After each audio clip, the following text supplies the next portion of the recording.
Hi, everybody.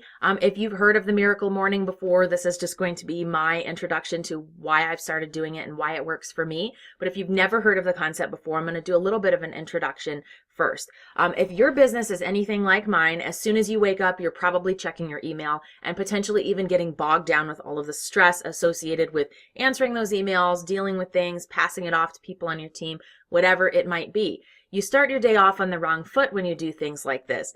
So several years ago, before I'd even heard about the Miracle Morning, I actually started getting up early before my clients were awake so that I could process all of my emails, plan out my day, and get a couple of things done before the regular work day started. And this worked really, really well. So I might get up at 6 o'clock in the morning and do 2 hours of work before the actual work day started. Well, I've adjusted that even further, particularly after learning about this amazing book and the story by Hal Elrod. This book is called The Miracle Morning.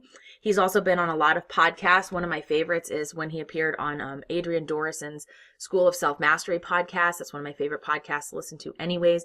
And he was on there talking about how he had this, life-changing event. And I'll let you discover more about his story when you read the book or when you learn about him over a podcast or other interview.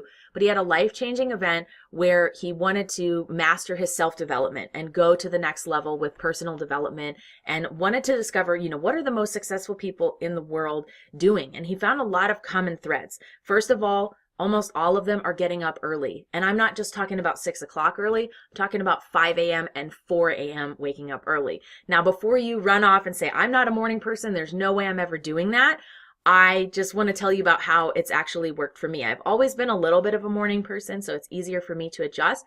But these days, most work days, I am getting up at 4 o'clock in the morning, and I have a very specific schedule of things that I follow when I do get up.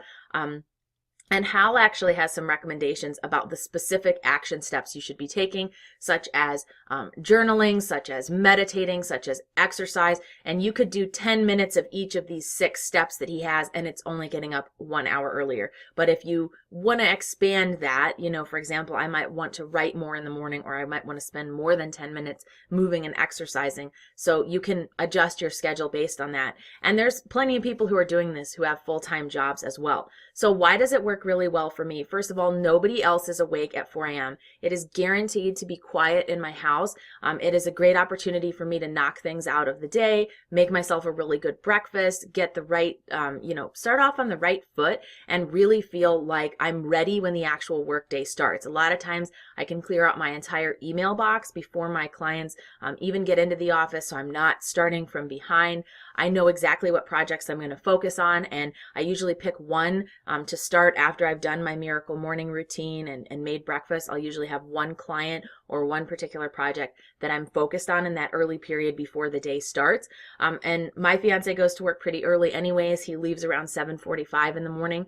So between about 4 and 7, that's when I do my Miracle Morning stuff. I do my exercise, I do breakfast, I do the meditation, I try to do the journaling, keep track of gratitude, things like that. And then I will, of course, transition into my work day, take a shower and get ready as if the work day is going to start. Now, it will take you some time to adjust to this. I would recommend starting with just getting up 30 minutes earlier, and then you can, practice with getting up an hour earlier and beyond that. But for me, I've been doing it for weeks now, and I have to say that I notice a difference if I don't do it. So if I get up and I skip one of the steps, or if I get up an hour later, I feel off the whole day.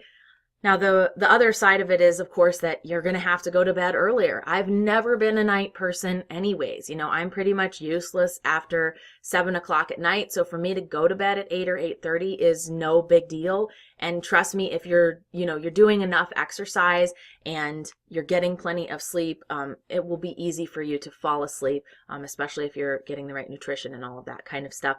But I would encourage you to check out the story of Hal Elrod. Try it. Like, what is this really going to harm you to lose 30 minutes or an hour of sleep, getting up earlier in the morning? It's really transformed my life. One of the things that surprised me last year was I was working so much that I had no idea how many things I was actually getting done. And a lot of it was due to the fact that I wake up 2 or 3 hours before other people even begin to think about starting their day. And one of the surprises for me was, I use a premium grammar checker called Grammarly, and they track basically every word that I type and, make suggestions for me to change things if necessary. And I typed over 1 million words in 2016 alone. And a lot of that was due to the fact that I got up early and I was writing these extra words. I was journaling. I was working on my writing projects. I used 90-day goals to stay on track with my, word count targets. So if you're even interested in considering it, get the book by Hal Elrod. It's on Amazon. They even have one specifically for writers that kind of delves into more particular practices just for writers.